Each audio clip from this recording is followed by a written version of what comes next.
యేసుక్రీస్తు వారి నామంలో చేరువచ్చిన అందరికీ వందనాలు. దేవుని యొక్క మహాకృపను బట్టి మనందరం ఈరోజు మనం దేవుని యొక్క సన్నిధిలో ప్రార్థించడానికి దేవుని యొక్క సన్నిధికి చేరుకుని ఉన్నాం.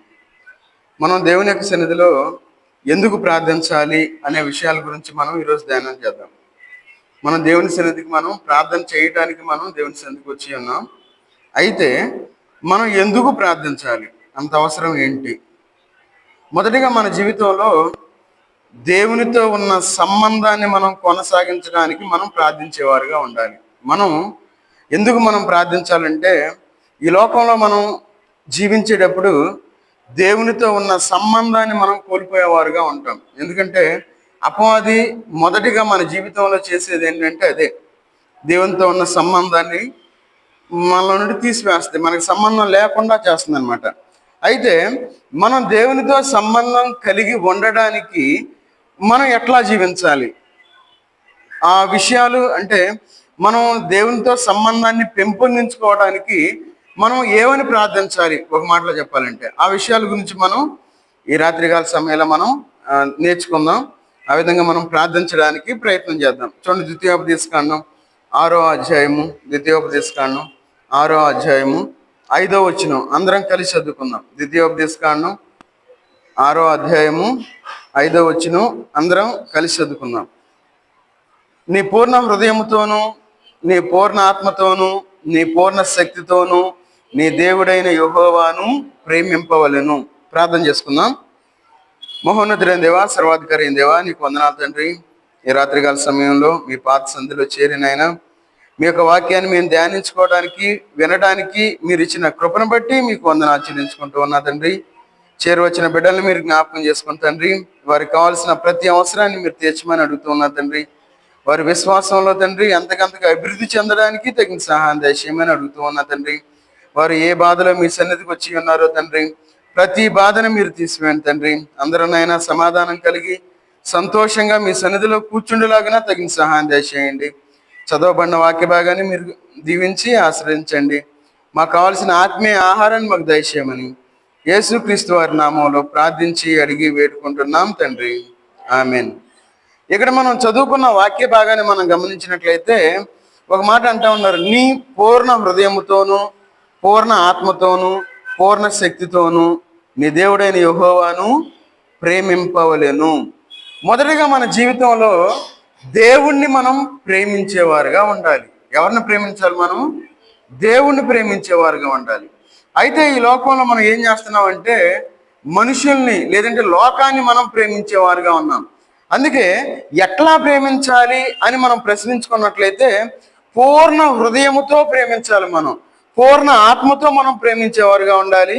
పూర్ణ శక్తితో ప్రేమించేవారుగా ఉండాలి. అందుకే పూర్ణ హృదయముతో అని స్టార్ట్ చేస్తా ఉన్నాడు. నీ పూర్ణ హృదయముతో అంటే మన హృదయాన్ని దేవుని మీద ఉంచినట్లయితే ఆటోమేటిక్గా అన్ని సరైపోతాయి. మన హృదయాన్ని దేవునితో ఉంచేవారుగా ఉండాలి. అందుకే మన హృదయాన్ని భద్రం చేసుకోవాలి అని దేవుని యొక్క వాక్యం సెలవిస్తూ ఉంది. అందుకే నీ పూర్ణ హృదయముతోనూ, నీ పూర్ణ ఆత్మతోనూ, నీ పూర్ణ శక్తితోనూ నీ దేవుడైన యెహోవాను ప్రేమింపవలెను. మొదటిగా మన జీవితంలో దేవునితో సంబంధాన్ని కొనసాగించడానికి దేవుణ్ణి ప్రేమించేవారుగా ఉండాలి. ఈ లోకంలో లోకాన్ని ప్రేమిస్తే ఎలాంటి ఉపయోగం లేదు. ఈ లోకంలో సహజంగా ఏం చేస్తామంటే ప్రేమించవలసిన దాన్ని ప్రేమించం, ప్రేమించకూడని దాన్ని ప్రేమిస్తూ ఉంటాం. ఆ విధంగా ఈ లోకంలో చేస్తూ ఉన్నాం కాబట్టి కావలసిన ఆశీర్వాదాన్ని పొందలేకపోతా ఉన్నాం. అందుకే మన హృదయంతో దేవుణ్ణి ప్రేమించేవారుగా ఉండాలి. అప్పుడు దేవునితో మన యొక్క సంబంధం కరెక్ట్గా ఉంటుంది. అంటే మన సంబంధాన్ని కోల్పోకుండా ఈ లోకంలో జీవిస్తాము అనే విషయం మనకి తెలుస్తూ ఉంది. అందుకే ఏమని ప్రార్థించాలంటే, తండ్రి నాకు స్థిరమైన మనసును కలుగజేయి, లేదంటే పూర్ణమైన హృదయంతో నిన్ను ప్రేమించేలాగా నన్ను ఈ లోకంలో సరిదిద్దుమని దేవునికి ప్రార్థన చేసేవారుగా ఉండాలి. అయ్యా, నా యొక్క పూర్ణ ఆత్మతో నిన్ను ప్రేమించాలి, నా యొక్క పూర్ణమైన శక్తితో నిన్ను ప్రేమించాలి అని దేవునికి ప్రార్థించేవారుగా ఉండాలి. ఎవరైతే అలాంటి ప్రార్థన చేయకుండా ఉంటారో వారు దేవుణ్ణి ప్రేమించలేరు, దేవునితో సంబంధాన్ని కలిగి ఉండరు అనే విషయాన్ని మనం గుర్తుపెట్టుకోవాలి. ఈ లోకంలో మనం జీవించేటప్పుడు ఎవరైతే, అందుకే అంటున్నాడు 7వ వచనం చదవండి. నీవు ఈ మాటలు నీ హృదయంలో ఉండవలెను. నీవు నీ కుమారులను వాటిని అభ్యసింపజేసి నీ ఎంట కూర్చుండినప్పుడును, త్రోవను నడుచునప్పుడును, పండుకొనున్నప్పుడును, లేచున్నప్పుడును వాటిని గూర్చి మాటలాడవలెను. సూచనగా వాటిని నీ చేతికి కట్టుకొనవలెను. సహజంగా ఈ లోకంలో మనం ఏం చేస్తామంటే మన బిడ్డలకి అన్ని జాగ్రత్తలు చెబుతాం. దేవుని యొక్క వాక్యాన్ని గురించిన జాగ్రత్త మనం చెప్పం. అరే నువ్వు జాగ్రత్తగా చదువుకోరు అబ్బాయి అంటాం. అరే జాగ్రత్తగా వెళ్ళు, కాలేజీకి వెళ్ళు, లేదంటే స్కూల్కి వెళ్ళు అని చెప్తాం. అరే అల్లరి చేసే వాళ్ళతో నువ్వు మాట్లాడొద్దు అని చెప్తాం. అంటే ఈ లోక సంబంధం పరంగా అన్ని విషయాలు మనం చెబుతాం, కానీ మనం చెప్పవలసిన దాన్ని మనం మర్చిపోతా ఉన్నాం. అందుకన్నాడు నీవు నీ కుమారులకు వాటిని అభ్యసింపజేసి. ఏమని అభ్యసింపజేయాలి? మనం పూర్ణమైన హృదయంతో మనం దేవుణ్ణి ప్రేమించాలి అనే విషయం గురించి అభ్యసింపజేయాలి మన బిడ్డలకి. మనం పూర్ణమైన హృదయంతో మన హృదయాన్ని దేవునికి ఇవ్వాలి అనే విషయాన్ని మన బిడ్డలకు చెప్పాలి, వాక్యాన్ని వాళ్ళకి అభ్యసింపజేయాలి. అందుకని నీ ఇంట కూర్చున్నప్పుడు, త్రోవను నడుచున్నప్పుడును, పండుకొన్నప్పుడును, లేచినప్పుడును వాటిని గూర్చి మాటలాడవలెను. ఎంతమంది దేవుని యొక్క వాక్యాన్ని గురించి మాట్లాడుతూ ఉన్నారు? ఉదయాన్నే లేచిన తర్వాత మనం బైబిల్ చదువుకొని, ఉదాహరణకి ఒక అధ్యాయం చదివామనుకున్నాం. ఆ అధ్యాయం చదివిన తర్వాత ఫలానా ద్వితీయోపదేశకాండంలో 6వ అధ్యాయంలో యెహోవాకు భయపడి అనే మాట ఎక్కడుంది చూడు అని మనం చెప్తామా? చెప్పం. ఉదయాన్నే లేవగానే అంటాం 8 గంటలకు స్కూల్, రే తొందరగా లే, తొందరగా రెడీ అవ్వు, తొందరగా టిఫిన్ చేయి, తొందరగా పరిగెత్తు. చూడండి, మన జీవితంలో మనం దేవుని యొక్క వాక్యానికి మనం ప్రాధాన్యతనిచ్చేవారుగా ఉండాలి. అందుకే మన యొక్క హృదయం కోసం మనం ప్రార్థన చేసేవారుగా ఉండాలి. అందుకే చూడండి, ఎవరైతే ఈ విధంగా బిడ్డలకి చెప్పేవారుగా ఉంటారు, ఈ లోకంలో బిడ్డలకి వాక్యాన్ని చెప్పి బోధించేవారుగా ఉంటారు. అందుకే కూర్చున్నప్పుడు, లేచినప్పుడు, నడుచున్నప్పుడు, పండుకున్నప్పుడు చూడండి, ప్రతి విషయం, ప్రతి సందర్భంలో మనం దేవుని యొక్క వాక్యాన్ని బిడ్డలకు చెప్పేవారుగా ఉండాలి. ఎవరైతే ఆ విధంగా ఈ లోకంలో జీవిస్తూ ఉంటారో ఆటోమేటిక్గా ఏం జరుగుతుందో చూడండి. యెహోషువ గ్రంథం 24వ అధ్యాయము, యెహోషువ గ్రంథం 24వ అధ్యాయము 15వ వచనం చదవండి.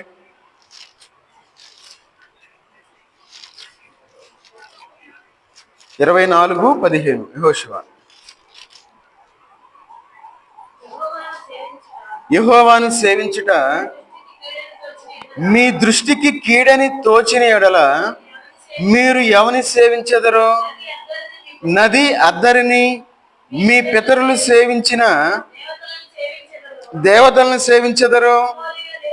అమోరీయుల దేశమున మీరు నివసించుచున్నారే, వారి దేవతలను సేవించెదరో? నేడు మీరు కోరుకొనుడి, మీరెవరిని సేవింప కోరుకునేనను నేనును నా ఇంటి వారును యెహోవాను సేవించెదను. చూడండి, ఈ లోకంలో మనం ప్రార్థన ఏమని చేయాలంటే నేనును నా ఇంటి వారును యెహోవాను సేవించెదము. ఆ విధంగా ఉండేలాగానే మనం ప్రార్థన చేయాలి. నా కుటుంబాన్ని రక్షించు అని మనం ప్రార్థించేవారుగా ఉండాలి. నా బిడ్డలకి మారు మనసు దయచేయి, వారు బాప్తిస్మం తీసుకోవాలి, నీ యొక్క మార్గంలో ఉండాలి, నీ సన్నిధిలో ఉండాలి అని వారి కొరకు మనం ప్రార్థించేవారుగా ఈ లోకంలో ఉండాలి. ఎప్పుడైతే మనం ఆ విధంగా ప్రార్థించమో మన బిడ్డలు మన మాట వినరు, వాళ్ళు దేవుని సన్నిధికి రాలేరు. వాళ్ళు ఎట్లా ఉంటారంటే దేవుని యొక్క వాక్యాన్ని వినకుండా వారి ఇష్టానుసారంగా ఈ లోకంలో జీవించేవారుగా ఉంటారు. అందుకే ఇక్కడ అంటా ఉన్నారు, ఏమనంటే వారి ఏమంటా ఉన్నారు, మీరెవరిని సేవింప కోరుకునేనను నేనును నా ఇంటి వారును యెహోవాను సేవించదను. మన ఇంటి వారి కొరకు మనం ప్రార్థన చేయాలి. మరి మన ఇంటి వారి కొరకు మనం ఎంత ప్రార్థన చేస్తా ఉన్నాం? నేనును నా అంటే దీన్ని మనం ఎంచుకోవాలి. ఎంచుకోవటం అంటే సెలెక్ట్ చేసుకోవాలి. మీరు ఎవరిని పూజిస్తారో మాకు తెలియదు, మీరు ఎవరినైనా పూజించుకోండి, మీరు ఎవరిని సేవిస్తారో నాకు తెలియదు, నేనును నా ఇంటి వారును యెహోవాను సేవించదను. మీరు బాప్తీసం తీసుకున్నారు, మీకు ఇంత అనుభవం ఉంది, మీరు దేవుని సన్నిధికి వస్తారో రారో నాకు తెలియదు, నేనును నా ఇంటి వారును దేవుని సన్నిధిలో మేము ఉంటాము. చూడండి, అలాంటి తీర్మానం మనం చేసుకోవడానికి మనం ప్రార్థన చేసేవారుగా ఉండాలి. చూడండి, ప్రార్థన ఎంతో బలమైనది. ప్రార్థన అనేది ఎంత శక్తివంతమైందంటే, చూడండి, సంఖ్యలు విడిపోయిన ప్రార్థన చేసినప్పుడు సముద్రం పాయలైపోయింది. ప్రార్థన చేసినప్పుడు సింహం నోరు మూసింది. సహజంగా ఈ లోకంలో ఒక మనిషి నోరు మూయాలంటే చాలా కష్టం. వాళ్ళు ఏంటంటే అరుస్తానే ఉంటారు, పిల్లల మీద ఒక తల్లి అరుస్తానే ఉంటుంది, ఎందుకు మాట్లాడుతూ ఆమెకే తెలియదు. వాళ్ళు కూడా తీసుకొచ్చి అంటారు బిడ్డలు, ఏందమ్మా నువ్వు పద్దాగా మాట్లాడిందని, మాట్లాడినట్టే ఉంటావు అంటారు. చూడండి, ఈ లోకంలో ప్రార్థన సింహపు నోళ్లను మూయించింది ప్రార్థన. చూడండి, ఈ లోకంలో మనం జీవించేటప్పుడు చాలా జాగ్రత్తగా ఉండాలి. ప్రార్థన అనేది చాలా ముఖ్యమైనది మన జీవితంలో. మరి ఎంత ముఖ్యమైన ప్రార్థనకి మనం ఎంత ప్రాధాన్యత మనం ఇస్తా ఉన్నాం? ఎంతమంది వచ్చారు ఒకసారి మనం ప్రశ్నించుకుందాం. ఈరోజు విజ్ఞాపన కూడిక కదా, నేను 40 సంవత్సరాలు విశ్వాసం అని చెప్పుకుంటాను కదా, నేను పెద్ద వాక్యాన్ని బాగా చదువుతానని చెప్పుకుంటాం కదా. ముందు వాక్యాన్నే వినడానికి మనం ఇష్టపడలేకపోతే దేవుడు మన జీవితంలో కార్యాలు ఎట్లా చేస్తాడు? మన బిడ్డల్ని ఎట్లా రక్షిస్తాడు? మన భార్యని లేదంటే భర్తని దేవుడు ఎట్లా కాపాడుతాడు, ఎట్లా రక్షిస్తాడు? ఈ లోకంలో మనం జీవించేటప్పుడు మన యొక్క కుటుంబం కోసం మనం ప్రార్థించేవారుగా ఉండాలి. కుటుంబాల కోసం ప్రార్థన చేయటం లేదు కాబట్టి ఏనాటి క్రైస్తవ కుటుంబాల్లో అలజడులు వస్తూ ఉన్నాయి, సంతోషం లేదు, సమాధానం లేదు, ఏదో శోధనలో పడిపోతా ఉన్నారు. వాళ్ళ జీవితాలు అస్తవ్యస్తమైపోయిన స్థితిలో జీవిస్తూ ఉన్నారు. ఎందుకు జీవిస్తూ ఉన్నారంటే, ఇక్కడ యెహోషువ గ్రంథంలో మనం చూస్తున్న విధంగా కుటుంబం కోసం ప్రార్థన చేయడాన్ని మనం మర్చిపోతా ఉన్నాం. కాబట్టి మనం కుటుంబం కోసం మనం ప్రార్థన చేసేవారుగా ఉండాలి. ఏమనంటే మనం ఎంచుకోవాలి, ఎవరెట్లా పోయినా పర్లేదు. ఒకవేళ అనుకుంటారు ఏమని, విజ్ఞాపన ప్రార్థనకి సరిగ్గా రారుగా, తక్కువ మందిగా వచ్చేది, వెళ్ళపోయిన ఏం కాదుగా, ఒకవేళ వెళ్ళినా ఎవరు ఉండరుగా. ఉండకపోతే మన ఆశీర్వాదాలు కూడా మనతే ఉంటాయి. మన ఆశీర్వాదాలు ఎట్లా ఉంటాయి అంటే, మన చేతికి వచ్చినట్టు అనిపిస్తుంది, దగ్గరకు వచ్చినట్టు అనిపించి చివరిలో మిస్ అయిపోతాం మనం. అప్పుడు కూడా మనకు తెలియదు, అయ్యో నేను మందిరంలోనే 1 గంట ఉండలేకపోతా ఉన్నాను, సరిగ్గా ప్రార్థన కూడా చేయలేకపోతా ఉన్నాను, ప్రార్థనలో ఏకీభించలేకపోతా ఉన్నాను, మరి ఆశీర్వాదం నాకు ఎట్లా వచ్చింది అని మనం అనుకోలేకపోతా ఉన్నాం. కాబట్టి మనం ఎంచుకునేవారుగా ఉండాలి. ఏమని? నేను దేవుణ్ణి సేవించడం కోసం నేను ప్రార్థన చేయాలి. ఎట్లా ప్రార్థన చేయాలి? విజ్ఞాపన ప్రార్థన ఒక్కరోజే చేస్తే సరిపోయిద్దా? లేదంటే ఆ రోజు వరకు వచ్చేసి దేవుని మందిరంలో కూర్చొని ప్రార్థన అంతా అయిపోయిన తర్వాత అందరికి వందనాలు చెప్పిన దాకా ఉండి వెళ్ళిపోతే సరిపోయిద్దా? లేదు. చూడండి, మొదటి దశలోనికి రాసిన పత్రిక 5వ అధ్యాయము, మొదటి దశలోనికి రాసిన పత్రిక 5వ అధ్యాయము 17వ వచనం తీసుకురా చదవండి.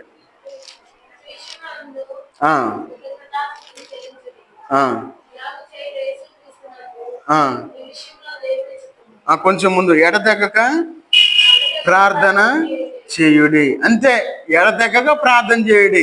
మనం ప్రార్థన చేయడానికి మనం ప్రార్థన చేయాలి.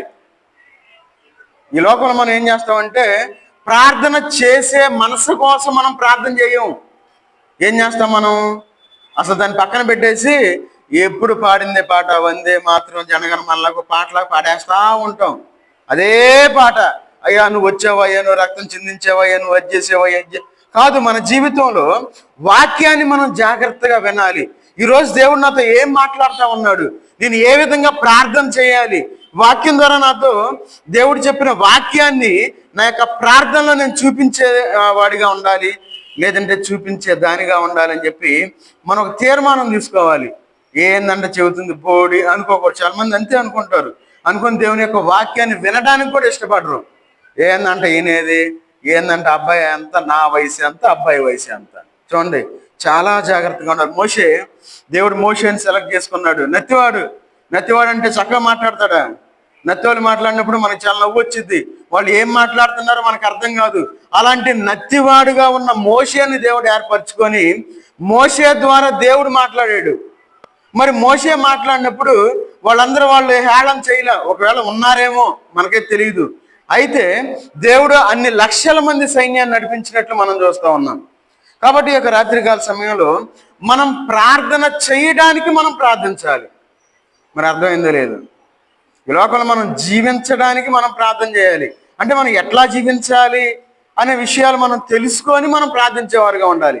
అట్లాగే మనం ఎల్లప్పుడూ ప్రార్థన చేసేవారుగా ఉండాలి. అందుకంటున్నాడు ఏమని, ఎడతెగక ప్రార్థన చేయుడి.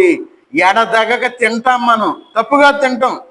మళ్ళీ తప్పుగా అనుకుంటారు కొంతమంది, ట్రోల్ చేసేవాళ్ళు ఎక్కువైపోయారు కదా, పలానా సేవకుడు ట్రోలింగ్ వెళ్ళిపోద్ది. అదే తినటం మాత్రం తప్పు కాదు, తినాలి. కానీ తినటం కోసమే మనం బ్రతకూడదు, బ్రతకటం కోసం మనం తినాలి. కానీ మన జీవితంలో ఎడతెగక ప్రార్థన చేసేవారుగా ఉండాలి. ప్రార్థన చేసేవారుగా ఎప్పుడైతే ఉంటామో మనం ఏమని ప్రార్థించాలి, తండ్రి నేను ఎడతెగక ప్రార్థన చేయాలి, అలాంటి ప్రార్థన ఆత్మను నాకు దయచేయి, నేను ప్రార్థన చేయడానికి తగిన సహాయం నాకు దయచేయి అని మనం దేవునికి ప్రార్థించేవారుగా ఉండాలి. అప్పుడు మనం ఎడతెగక ప్రార్థన చేసేవారుగా మన జీవితంలో మనం ఉంటాం. అందుకే అన్నాడు, ప్రతి విషయమునందు కృతజ్ఞతాస్తుతులు చెల్లించుడి, ఎలాగు చేయుట, యేసుక్రీస్తునందు మీ విషయములలో దేవుని చిత్తము. దేవుని చిత్తాన్ని మనం చేయాలి. దేవుని చిత్తం మనం చేయాలంటే ఏం చేయాలి, ఎల్లప్పుడూ మనం ప్రార్థన చేయాలి. మనం ఫోన్ ఎన్ని గంటలు చూస్తాం ఫోను. ఒక టైంలో నాకు అనిపించింది, ఫోన్ తీసి పక్కన ఇసిరేద్దాం అనిపించింది. ఏం చేస్తాం, దాంట్లో వాట్సాప్లో వాటిలో వాక్యాలు పెట్టాలి కదా, తర్వాత మనం రికార్డింగ్ ఒకటి ఉంది, ఇక ఏం చేస్తాం, దాన్ని పట్టుకుని వదలలేని స్థితి. చూడండి, మన జీవితంలో మనం లోకంలో ఉంటే ఏం చేస్తాం, యూట్యూబ్లో ఏదో టైం పాస్ చేసుకోవటం. ఇంకా చూడండి, విశ్వాసులుగా ఈ లోకంలో జీవించేటప్పుడు మనం ఏం చేయాలి, ఎడతెగక ఫోన్ చూసేవారుగా ఉండకూడదు. కొంతమంది సలహాలు ఇస్తూ ఉంటారు, అయ్యా ఫోన్ చూశారు కానీ నువ్వు చెప్పవాకయ్యా అంటారు. చూడండి, దేవుని సమయాన్ని మనం దొంగిలించేవారుగా ఉన్నాం. మరి చెప్పకపోతే ఎట్లా తెలిసిద్ది? ఒక అతను జ్వరంతో బాధపడతా ఉన్నాడు, అబ్బాయి జ్వరం వచ్చింది, నువ్వు జ్వరం టాబ్లెట్ వేసుకొని చెప్తావా, లేదంటే నువ్వు బాగానే ఉండవులే, నువ్వు బాగానే తిరుగుతున్నావు, నువ్వు బాగానే యాక్టివ్గా ఉన్నావుగా, అంతే తిరుగుని చెబుతావా? ఖచ్చితంగా చెప్పాలి, అబ్బాయి నువ్వు జ్వరంతో బాధపడతా ఉన్నావు, నువ్వు టాబ్లెట్ వేసుకోవాలి, లేకపోతే పడిపోతావు, లేకపోతే నీకు ప్రమాదం జరిగిద్ది అని మనం చెప్పేవారుగా ఉండాలి. కాబట్టి మన యొక్క జీవితంలో ఎడతెగక ప్రార్థన చేయటం కోసం మనం ప్రార్థించాలి. నాకు అలాంటి మనసును కలుగు చేయి, అలాంటి ప్రార్థన నాకు నేర్పించు అని మనం దేవునికి ప్రార్థించేవారుగా ఉండాలి. ఎప్పుడు మనం ప్రార్థించగలుగుతాం అట్లా? ఈ లోకంలో మనం జీవించేటప్పుడు ప్రార్థన చేయాలి. ప్రార్థన చేయటం కోసం మనం ప్రార్థన చేయాలి. అయితే మనం ఎట్లా ప్రార్థన చేయగలుగుతాం, ఎప్పుడు ప్రార్థన చేయగలుగుతాం? ఉదాహరణకి మన బిడ్డలను ఏం చేస్తామంటే స్కూలుకి పంపిస్తాం, లేదంటే కాలేజీలకు పంపిస్తాం, లేదంటే కాంపిటేటివ్ ఎగ్జామ్స్ కోసం ఈ బ్యాంక్ కోచింగ్ వాటికి పంపిస్తాం. ఎందుకు పంపిస్తాం? మనం ఒక నమ్మకంతో పంపిస్తాం. ఏమని, నా బిడ్డ బాగా చదువుతాడు, చదివిద్ది, బ్యాంక్ ఉద్యోగం కొట్టేస్తాడు, లేదంటే ఏదో ఆర్ఆర్బీలోనో ఏదో గ్రూప్ 1, 2, 3, 4 ఏదో ఒకటి కొట్టేస్తాడు. మన నమ్మకం ఎవరి మీద? మన బిడ్డల మీద నమ్మకం. అయితే మన జీవితంలో మనం దేవునితో మన సంబంధాన్ని మనం కలిగి ఉండాలి అంటే మనం దేవుని మీద మన నమ్మకాన్ని పెట్టుకోవాలి. ఎవరైతే దేవుని మీద నమ్మకాన్ని పెట్టుకునేవారుగా ఉంటారో వారు ప్రార్థించేవారుగా ఉంటారు. వారు ఎడతెగక ప్రార్థించే అనుభవంలో వాళ్ళు ఉంటారు. చూడండి, సామెతల గ్రంథం 3వ అధ్యాయము, సామెతల గ్రంథం 3వ అధ్యాయము 5వ వచనం తీసుకుని చదవండి. 3:5, నీ స్వబుద్ధిని ఆధారము చేసుకొనక నీ పూర్ణ హృదయముతో యెహోవా యందు నమ్మిక ఉంచుము. ఎప్పుడు మనం ప్రార్థించగలుగుతాం? నమ్మకాన్ని ఉంచాలి. నమ్మకం లేని జీవితాలు మనం జీవిస్తా ఉన్నాం ఈ రాత్రికాల సమయంలో. దేవుని మీద మనకు నమ్మకం లేదు. నా శక్తి మీద నమ్మకం, నా బలం మీద నమ్మకం, నా ఆస్తి మీద నమ్మకం, నా ఉద్యోగం మీద నాకు నమ్మకం. చూడండి, ఎన్ని నమ్మకాలు పెట్టుకున్నాము. నా బిడ్డల మీద నాకు నమ్మకం, నా భార్య మీద నమ్మకం, నా భర్త మీద నమ్మకం. అసలు నమ్మకం ఎవరి మీద పెట్టుకోవాలి? మనం దేవుని మీద మనం నమ్మకాన్ని పెట్టుకునేవారుగా ఉండాలి. అందుకే అక్కడ సామెతలు అంటా ఉంటారు, ఏమని అంటా ఉన్నారు చూడండి, అక్కడ నీ స్వబుద్ధిని ఆధారము చేసుకొనక. నేను భలే ప్రార్థన చేస్తాగా, వెళ్ళపోయిన ఏం కాదు, మంగళవారం వెళ్ళపోయినా ఏం కాదు, గురువారం వెళ్ళపోయినా కాదు, శనివారం కూడా వెళ్ళిపోయినా ఒకటే. చూడండి, స్వబుద్ధిని ఆధారం చేసుకోకూడదు. ఈ లోకంలో మనం జీవించేటప్పుడు సొంత బుద్ధిని మనం ఎప్పుడైతే ఆధారం అంటే నమ్మకాన్ని పెట్టుకొని ఈ లోకంలో జీవించేవారుగా ఉంటామో మన నమ్మకాలు వమ్మైపోతాయి. నమ్ముతాం, అయ్యా ఫలానా చేస్తే బాగుంటుంది, నమ్మకం పెట్టుకొని మనం మొదలు పెడతామని. చూడండి, మన జీవితాలు ధన్యకరంగా ఉండాలి, దీవెనకరంగా ఉండాలి, ఆశీర్వాదకరంగా ఉండాలి అంటే మనం దేవుని మీద నమ్మకాన్ని పెట్టుకునేవారుగా ఉండాలి. అందుకే నీ పూర్ణ హృదయముతో యెహోవా యందు నమ్మిక ఉంచుము. మనం నమ్మిక ఉంచటం కోసం మనం ప్రార్థించేవారుగా ఉండాలి. అయ్యా నా నమ్మకం పోతుందయ్యా, అయ్యా నేను కష్టంలో ఉన్నాను, నీ మీద నమ్మకం పోతుంది, నేనేం చెయ్యాలి అని మనం దేవునికి ప్రార్థించేవారుగా ఉండాలి. నమ్మకాన్ని పోగొట్టుకున్న వాళ్ళు దేవుని సన్నిధికి రాలేరు. ఎందుకంటే దేవుని మీద నమ్మకం పోతగా, ఎందుకంటే నమ్మకం పోయేవాళ్ళు ప్రార్థన చేయలేరు. కాబట్టి మన నమ్మకం ఉండటం కోసం మనం దేవునికి ప్రార్థించేవారుగా ఉండాలి. అంటే ఒక మాటలో చెప్పాలంటే విశ్వాసం కలిగి ఉండడానికి మనం ప్రార్థించేవారుగా ఉండాలి. విశ్వాసము, నమ్మకము అని మనం గుర్తుపెట్టుకోవాలి. విశ్వాసి ఎక్కడున్నావు, ఏం చేస్తున్నావు? అయ్యా ఏం లేదయ్యా. చూడండి మన సమాధానం. ఒకవేళ దేవుడు రాకడా ఈరోజు వస్తే మనం ఏమని సమాధానం చెబుతాం? నువ్వు విశ్వాసివి కదా అంటే, అవునయ్యా నేను విశ్వాసినే. మరి ఎక్కడున్నావు? అయ్యా నేను పలానా చోట ఉన్నాను. ఎందుకున్నావు? సమాధానం మన దగ్గర ఉందా? లేదు. మన జీవితంలో నమ్మకం కోసం, లేదంటే మన యొక్క విశ్వాసం కోసం మనం దేవునికి ప్రార్థించేవారుగా ఉండాలి. ఎంతమంది విశ్వాస భ్రష్టులైపోతా ఉన్నారో చూడండి. గర్వానికి ముందు చూడండి, నాశనానికి ముందు గర్వం నడిచిద్ది. వాళ్ళు గర్విస్తూ ఉంటారు. ఎందుకు నమ్మాలి, ఎందుకు విశ్వసించాలి? చూడండి, వాళ్ళు నాశనానికి ముందు గర్వం నడిచిద్ది. వాళ్ళు గర్వంతో ఎప్పుడైతే ఉంటారో వాళ్ళు నెక్స్ట్ వచ్చే స్టాప్ ఏంది? నాశనమే. మనం దాన్ని గ్రహించలేని స్థితిలో ఈ లోకంలో జీవిస్తూ ఉన్నాం. అందుకే ఇక్కడ అంటా ఉన్నాడు, నీ పూర్ణ హృదయంతోనూ యెహోవా యందు నమ్మిక ఉంచుము. అందుకే 7వ వచనంలో అంటా ఉన్నాడు, చదవండి. నేను జ్ఞానిని కదా అని నీవు అనుకొనవద్దు, యెహోవా యందు భయభక్తులు కలిగి చెడుతనము విడిచిపెట్టము. చెడుతనం అంటే ఏంటి? చెడుతనము అంటే నమ్మకాన్ని కోల్పోవటమే చెడుతనం అంటే. సింపుల్గా మనం నమ్మకం ఉంది, మనం ఎవరి మీద నమ్మకం పెట్టుకోవాలి? పూర్ణ హృదయంతో మనం దేవుని మీద నమ్మకం పెట్టుకోవాలి. అయితే మనం నమ్మకం వదిలేసాం. అసలు దేవుడు అంటే మనకు భయం లేదు, భక్తి లేదు. అందుకే ఇక్కడ ఏమంటున్నాడు? దేవుని యందు మనం భయభక్తులు కలిగి ఏం చేయాలి? యెహోవా యందు భయభక్తులు కలిగి చెడుతనము విడిచిపెట్టుము. కాబట్టి ఈ యొక్క రాత్రికాల సమయంలో మనం దేవునితో సంబంధాన్ని కలిగి ఉండటం కోసం మనం ప్రార్థించేవారుగా ఉండాలి. సంబంధం మనం కలిగి ఉండాలి అంటే మన నమ్మకం కోసం, మన నమ్మకం లేదంటే విశ్వాసంలో బలహీనలు అవ్వకుండా ఉండడం కోసం మనం దేవునికి ప్రార్థన చేయాలి. అప్పుడు మనకి దేవునికి ఉన్న సంబంధం కొనసాగుతూ ఉంటుంది. అట్లా కాకుండా మన ఇష్టానుసారంగా ఈ లోకంలో జీవిస్తే ఎలాంటి ఉపయోగం లేదు. చివరిగా ఇంకొక మాట చూసుకొని మనం ముందుకు వెళ్దాం. చూడండి, ఎప్పుడైతే నమ్మకాన్ని కలిగి ఉంటారు, అందుకే అంటున్నాడు ఇక్కడ 7వ వచనంలో ఏమన్నాడు? చెడుతనము విడిచిపెట్టుము. చెడుతనము విడిచిపెట్టుమని ఎందుకు అంటా ఉన్నాడు? ఎందుకంటే మనం దేవుని యొక్క మాటలు మనం పాటించుకుంటూ ఉంటాం. చూడండి, యోహాను సువార్త 14వ అధ్యాయము, యోహాను సువార్త 14వ అధ్యాయము 15వ వచనం తీసుకుని చదవండి.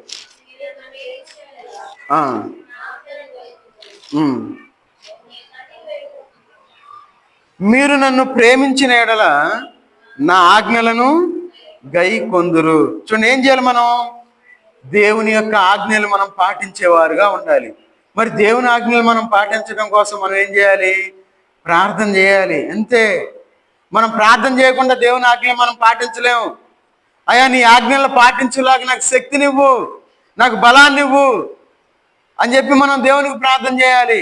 నీ ఆజ్ఞల నుండి తప్పిపోతా ఉన్నాను, నా నోరు కాచుకోలేకపోతా ఉన్నాను, నా విశ్వాసాన్ని బలపరుచుకోలేకపోతా ఉన్నాను, ఈ లోకంలో పాపం వైపు తిరుగుతా ఉన్నాను, పాపంలో జీవిస్తా ఉన్నాను, నీ సన్నిధికి రాలేకపోతా ఉన్నాను, నిన్నే ధిక్కరించే స్థితిలోనికి నేను వెళ్ళిపోయాను, నన్ను క్షమించు అని దేవునికి ప్రార్థన చేయవారుగా ఉండాలి. అంటే మనం దేవుని యొక్క ఆజ్ఞలు మనం పాటించేవారుగా ఉండాలి. మరి మనం దేవుని యొక్క ఆజ్ఞలు మనం పాటిస్తా ఉన్నామా? అస్సలు పాటించలా. అసలు భయం అనేది మనకి ఏ కోశానా లేదు. ఫ్లైట్కి వెళ్ళాలంటే 1 అవర్ ముందు పోతాం, వేరే దేశం వెళ్ళాలంటే 3 గంటల ముందు ఉండాలి. అయ్యి నేను వస్తాలే, ఫ్లైట్ ఇప్పుడు బయలుదేరి చెప్పు నేను వస్తాను అన్నాం అనుకోండి, వాళ్ళు ఊరుకోరు, లోపల కూడా రానిరు, సెక్యూరిటీ అంటారు. ప్రార్థనగా ఏముందిలే అనుకుంటాం ఈ లోకంలో. ఒకవేళ నిజంగా మనకి ఏదన్నా పని ఉండి, లేదంటే ఉద్యోగానికి వెళ్ళి, లేదంటే ఇప్పుడే పని నుండి వచ్చి గబగబా స్నానం చేసి నేను దేవుని సన్నిధికి వెళ్ళాలి హఠావుడిగా మనం వచ్చామనుకోండి, దేవునికి ఆ సంగతి తెలుసు. దేవుడు ఏంటంటే అన్నింటిని చూస్తూ ఉంటాడు ఆయన. మనం హడావుడిగా టైం లేకపోయినా దేవుని సన్నిధిలో నేను కనపడాలి, ఆయన సన్నిధిలో ఉండాలి, ఆయనకి ప్రార్థన చేయాలి అని ఆసక్తి కలిగి మనం వచ్చామనుకోండి, దేవుడు అది చూస్తూ ఉంటాడు. లేకుంటే అటెండెన్స్ కోసం మనం వచ్చామనుకోండి, నేను సంఘ ప్రార్థనకి వెళ్తలేదు కదా, ఈ ఒక్కరోజున వెళ్ళి అసలు ఏం జరుగుతుందో చూద్దాం అని వచ్చామనుకోండి, దేవుడు చూస్తాడు. నువ్వు అటెండెన్స్ కోసం వెళ్తున్నావా, ఆసక్తి కోసం వెళ్తున్నావా, అసలు ఎంతమంది వస్తున్నారో చూద్దామని వెళ్తున్నావా అని దేవుడు చూస్తూ ఉంటాడు. జాగ్రత్త. ఈ రాత్రికాల సమయంలో దేవుని యొక్క ఆజ్ఞలు మనం పాటించేవారుగా ఉండాలి. మన కంట్లో ఉన్న దూలాన్ని అక్కడ పెట్టుకొని ఎదుటి వాళ్ళ నలుసులు మనం చూస్తూ ఉంటాం. నువ్వు అట్టుండు, నువ్వు ఎట్టుండు, నువ్వు అడి చేస్తున్నావు, ఎన్ని మాటలు చెబుతావు మనం. మాటలు ఏముంది, దేవుడు చక్కగా ఫ్రీగా ఇచ్చాడుగా మాటలు. ఖర్చు అయితే ఆలోచించేవాళ్ళు మాటలు కూడా. దేవుడు ఫ్రీ అని పెట్టేసే వరకు మనం ఫ్రీగా మాట్లాడుతూ ఉంటాం. చాలా జాగ్రత్తగా ఉండాలి ఈ లోకంలో మనం జీవించేటప్పుడు. మనం దేవుని యొక్క ఆజ్ఞలు పాటించడం కోసం మనం ప్రార్థన చేసేవారుగా ఉండాలి. అయ్యా నీ ఆజ్ఞలు నేను పాటిస్తూ ఉన్నానా లేదా, అయ్యా నేను క్షమించు, నీ ఆజ్ఞలు పాటించులాగునా నన్ను సిద్ధపరచు అని చెప్పి మనం దేవునికి ప్రార్థించేవారుగా ఉండాలి. కాబట్టి ఈ యొక్క రాత్రికాల సమయంలో మనం ఎందుకు మన దేవునితో మన యొక్క సంబంధాన్ని మనం నిలుపుకోవాలంటే 4 మాటలు చెప్పాను. చెప్పండి, ఏం చేయాలి మనం దేవుని సన్నిధిలో? మనం దేనికోసం మనం ప్రార్థన చేయాలి? మన యొక్క హృదయం కోసం మనం ప్రార్థించేవారుగా ఉండాలి. తర్వాత మనం మన కుటుంబం కోసం మనం ప్రార్థించడం, అంటే దేవుని సేవించడం కోసం మనం ప్రార్థన చేసేవారుగా ఉండాలి. తర్వాత మనం ఎడదగగా ప్రార్థించడం కోసం మనం ప్రార్థించేవారుగా ఉండాలి. తర్వాత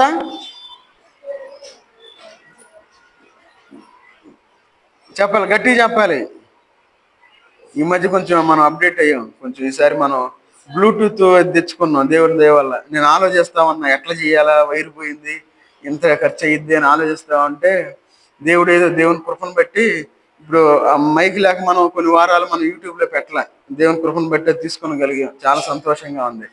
సరే చెప్పండి. తర్వాత మనం ఎడదగ్గగా ప్రార్థించడం కోసం ప్రార్థించాలి. తర్వాత చదువుతున్నారు, నెక్స్ట్ ఏముంది రాసుకున్న వాళ్ళు, విశ్వాసాన్ని విశ్వాసం కోసం మనం ప్రార్థించేవారుగా ఉండాలి, మన యొక్క నమ్మకంగా ఉండటానికి. తర్వాత చివరిగా దేవుని యొక్క ఆజ్ఞలు మనం పాటించడం కోసం మనం ప్రార్థించేవారు. జాగ్రత్తగా ఇంటేనే అర్థమైంది, వినకపోతే అర్థం కాదు. అబ్రహాం దీవించాడు దేవుడు, యాకోబుని దీవించేసాడు దేవుడు, మనల్ని దీవించును గాక ఆమేన్ అన్నది చాలా సింపుల్. అది వద్దు. మనం అట్లా వెళ్ళామనుకోండి మనం దీవించబడం. 100% రాసి పెట్టుకోండి.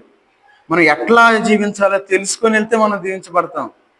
నువ్వు బైక్ మీద, అపాచీ బైక్లో నువ్వు 330 స్పీడ్లో వెళ్తావు అంటే ఉపయోగం లేదు. ఎట్లా వెళ్ళాలి అది మనం తెలుసుకునేవారుగా ఉండాలి. కాబట్టి ఈ రాత్రికాల సమయంలో మనందరం దేవుని మీద నమ్మకాన్ని కలిగి మన యొక్క నమ్మకాన్ని నిలబెట్టుకోవడం, మన యొక్క విశ్వాసంతో మనం దేవుని వైపు చూస్తూ మనం ప్రార్థన చేద్దాం. అందరూ తల వంచినట్లయితే ఒకరి తర్వాత ఒకరు ప్రార్థన చేద్దాం, విజ్ఞాపన చేద్దాం.